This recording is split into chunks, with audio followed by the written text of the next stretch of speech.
This presentation is merely a brief overview of the topics covered in the chapter and should not be considered a substitute for reading the chapter. This chapter covers income and expenses, assets, debt and equity, and income and risk. Income is a cash inflow. In other words, it is money that comes to you.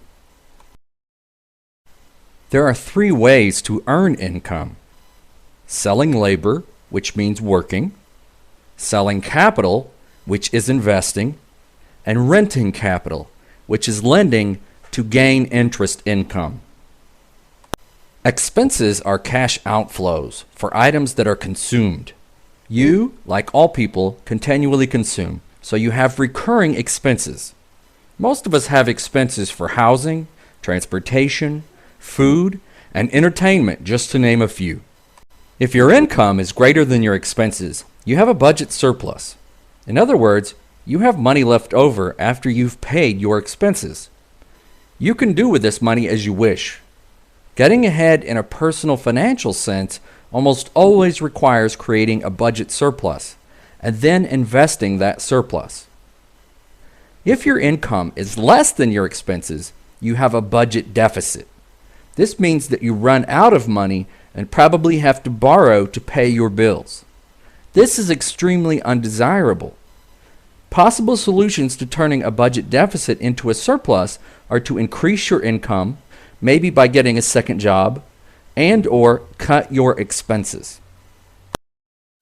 An asset is any item with economic value that can be converted to cash. Assets are resources that can be used to create income or reduce expenses and to store value. Here we see three assets: gold, stock, and a house. Let's look at what these assets do for us. While there are some generalizations here and it is possible to find exceptions, it is most likely that one invests in gold to store wealth and potentially increase income by buying low and selling high. Stock is usually held for the same reasons. A home may reduce our expenses over the long term when compared to renting, and it typically stores wealth fairly well. Most of us are probably all too familiar with debt.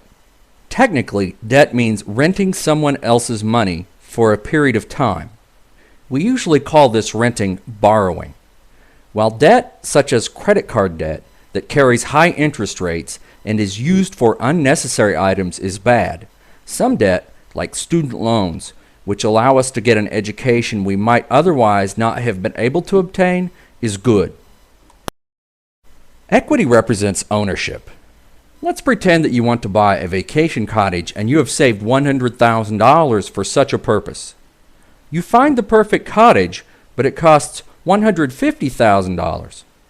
Instead of saving up the extra $50,000 or borrowing it, you decide to approach a friend who will put up $50,000 to buy part of the cottage.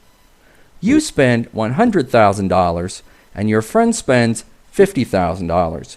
So you have 2/3 ownership and your friend has 1/3 ownership. These ownership stakes represent equity.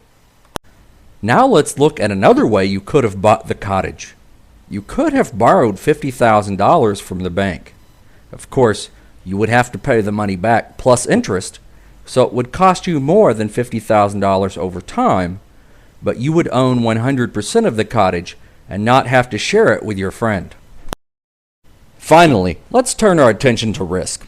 We must not put all of our focus on getting more of what we want. We must also focus on protecting what we have. Most of us have two sources of income: labor and investment. Those sources of income are at risk. Laborers can lose their jobs due to economic downturns or poor performance. They can also have accidents or illness that causes them to be unable to work, so selling their labor is no longer an option. With investments, we know that not all of them pan out. Sometimes we pick winners, and sometimes we pick losers. How can we minimize the risk to our income sources? Diversifying or spreading our risk is probably the best way. By not putting all of our eggs in any one basket, we minimize the risk to significant sources of our income. We diversify our labor by learning as many skills as possible instead of just being really good at one thing. We can also sell our labor to more than one employer, or perhaps start our own small business on the side. In investing, we can spread our risk by diversifying our portfolio so that it includes stocks, bonds, mutual funds, real estate, and other investments. Taking these steps can help minimize our risk and make us sleep better at night.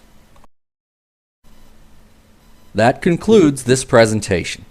I hope you enjoy reading the chapter.